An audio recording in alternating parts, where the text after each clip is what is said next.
So another very interesting question that came in concerns whether we should do embryo transfers for frozen embryos in medicated cycles or in natural cycles. So lots of information published on this in the literature, really a fascinating question. Some patients respond better to natural cycles. The questioner in this particular question was saying that they don't have really any other infertility factors. I don't know why they were going through IVF, but regardless, they did. And so the question is, do they need a medicated cycle? And what I would say is, hey, if you don't have any other infertility factors, and we know that things are good, we know your uterine cavity is normal, we know everything else is okay, your tubes are okay, I would consider going ahead and transferring you in a natural cycle, an unmedicated cycle. Now, the problem here is that if you look in the literature, there's all kinds of things that people do when they call them unmedicated cycles, like give medicine.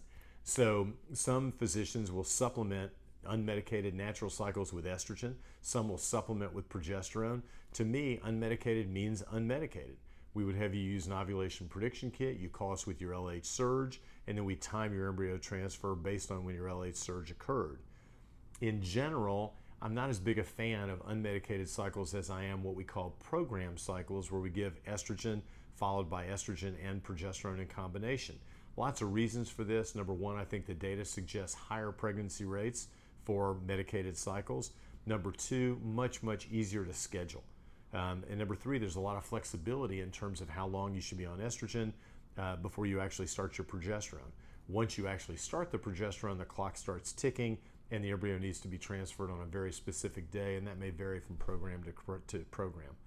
So the bottom line is unmedicated cycles, clearly an option, especially if there are no other fertility factors. Also, I've found unmedicated cycles, quite frankly, to be a reasonable option if we try and stimulate patients with program cycles and they just don't develop a thick endometrium. Sometimes those patients do just fine without medicine.